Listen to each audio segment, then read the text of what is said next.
Exercise 5.2 का fifth question देखो बेटा क्या कहा गया है, बिल्कुल सेम पीछे वाले क्वेश्चन की तरह ही है। इसमें पूछेगा find the number of terms in each of the following APs. ये एपी सीरीज दे रखी है आपको दो, कहता है कि इसमें नंबर ऑफ टर्म्स बताओ।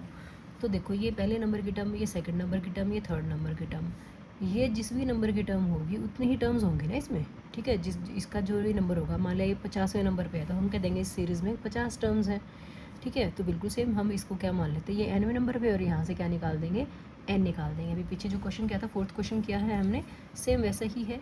तीन तरह से बताया ना मैंने आपको, या तो पूछ लेगा यहाँ पे ना दिया हो 205 की क्या 205 जो है इस सीरीज़ की टर्म है, या पूछ लेगा 205 कौन से नंबर पे है, या लास्ट तक दे दिया और कहेगा टोटल टर्म्स बताओ, ठीक है। तो टोटल टर्म्स उतनी ही होंगी जितने में नंबर पे 205 होगा, ठीक है। तो फर्स्ट पार्ट का हम सोल्यूशन कर लेते हैं।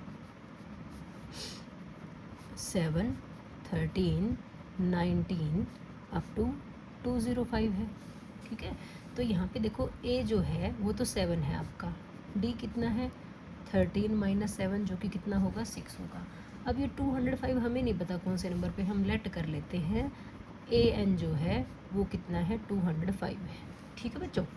अब ए एन का फॉर्मूला पता है आपको, क्या होता है A plus N minus 1 into D जो कि कितना है 205 है।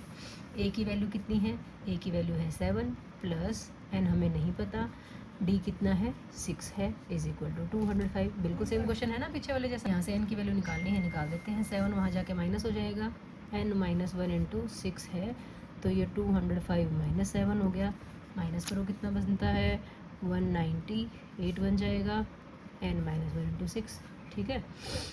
ठीक बन रहा है ना इतना ही। तो यहाँ से n माइनस 1 की वैल्यू निकाल दो, 198/6 काट दो इसको। देखो इस सीरीज़ की टर्म है 205, तो यहाँ पे n पूरा पूरा आएगा। अगर नहीं आ रहा तो मतलब आपने कहीं प्लस माइनस में मल्टीप्लिकेशन डिवीजन में कहीं ना कहीं गलती करी है, ठीक है। तो देखो 6 3 18, 6 3 18, n इज इक्वल टू, यहाँ से तो 33 आ गया, n की वैल्यू कितनी आ गई 33 प्लस 1 इज इक्वल टू 34, पूरा पूरा आ गया 34। आना भी था क्योंकि इस सीरीज़ की टर्म थी। हम ऐसा तो नहीं कह सकते ना कि 34.5 टर्म है ना, 34.5 टर्म है, ऐसा तो नहीं बोलेंगे। 34 पूरा पूरा आ रहा है कि मीन्स 34 टर्म है। तो एन अगर 34 आ गया, therefore there are 34 terms in the given AP, ठीक है। जो फर्स्ट पार्ट दिया था उसमें हमारे पास कितनी टर्म्स हैं 34 टर्म्स हैं, ठीक है बच्चों। अब हम सेकंड पार्ट देख लेते हैं। सेकंड पार्ट भी सेम ऐसा ही है। सेकंड पार्ट में क्या दिया है 18, 15 एंड हाफ, 13 और अप टू कितना है माइनस का 47, ठीक है। अब 15 एंड हाफ को अगर आप ऐसे सॉल्व ना कर पाओ तो इसको मिक्स्ड से प्रॉपर फ्रैक्शन में कर लेते हैं। 15 दूनी 30 हो रही है, 31/2 यहाँ 13 अप टू माइनस 47 है, ठीक है बच्चों। यहाँ पे ए बताओ कितना है 18 है, डी कितना है नहीं पता। सेकंड टर्म में से फर्स्ट टर्म माइनस कर लो। अब कैसे माइनस करेंगे, यहाँ तो एलसीएम लेना पड़ेगा क्योंकि फ्रैक्शन में है एक नंबर। एलसीएम आ गया 2 है, 2 ही रखना, कुछ नहीं करना। 31 का 31 माइनस 1 है, 2 बनाना तो 2 से मल्टीप्लाई, तो इसको भी 2 से मल्टीप्लाई करोगे तो कितना आ गया 36 आ गया। तो देखो कितना आया 36 माइनस 31, 5 आया, साइन बड़े नंबर का -5/2 आ गया।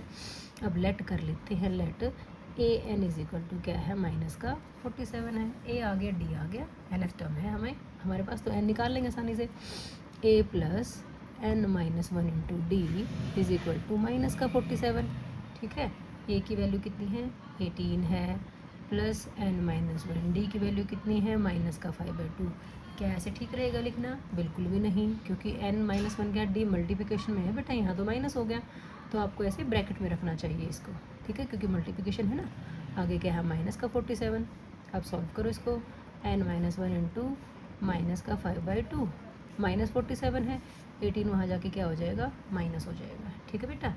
दोनों का सेम साइन है तो प्लस हो जाएंगे, प्लस करो इसको कितना बनेगा 65, वो भी किस का माइनस का 65। हमें तो n चाहिए है, तो n माइनस 1 के पास जो माइनस का 5/2 था मल्टीप्लिकेशन में वो डिवाइड में आ जाएगा। डिवाइड का मतलब क्या है, देखो जो 2 डिवाइड में है वो तो आ गया भाई मल्टीप्लाई में, -5 जो मल्टीप्लाई में था वो कहाँ जाएगा डिवाइड में आ जाएगा, ठीक है बेटा। समझ रहे हो बात को।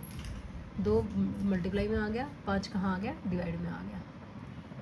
अब इनको काट देते हैं बेटा, माइनस से माइनस कट गया, 5 से ये 13 पंजे 65 होता है, 13 2 26। तो यहाँ से देखो n की वैल्यू कितनी आ गई, 26 + 1 ये आ गया 27। ठीक है, देयरफॉर हम कितनी कहेंगे इसमें, 27 टर्म्स हैं इस एपी में। ठीक है बेटा, बात समझ में आ गई। यहाँ पे हमने a और d निकाल लिया था, n टर्म मान ली थी, सॉल्व किया। ये -5/2 का ध्यान रखो, जब -5/2 यहाँ गया 2 डिवाइड में था मल्टीप्लाई में आ गया, -5 मल्टीप्लाई में था वो डिवाइड में आ गया, काटा। मैंने बताया था आपको n पूरा पूरा आना चाहिए, क्योंकि अगर इस सीरीज़ की टर्म है तो वो किसी न किसी नंबर पूरे पूरे नंबर पे मिलेगी। ठीक है, अपने घर में भाई बहन अगर होते हो तो कोई कहता है कि मैं तो जी 1.5 नंबर पे था, है ना, कोई पहले नंबर पे, कोई दूसरे नंबर पे, कोई तीसरे नंबर पे, ऐसे होता है ना। तो सीरीज़ में भी टर्म्स जो हों पूरे पूरे नंबर पे ही होंगी, ना माइनस में होंगी ना ही वो फ्रैक्शन में होंगी। ठीक है, तो ये अगर वो आ रही है तो इट मीन्स वो सीरीज़ की टर्म है ही नहीं। ऐसा क्वेश्चन भी आएगा आपके पास। अब यहाँ पे इसने सीरीज़ में दे रखा था तो इट मीन्स ये किसी न किसी नंबर पे तो है ना, तो n जो है वो पूरा पूरा आना चाहिए था, वो आ गया आपका। ठीक है बच्चों, इसके साथ ही हमारा 5th क्वेश्चन कंप्लीट हो जाता है।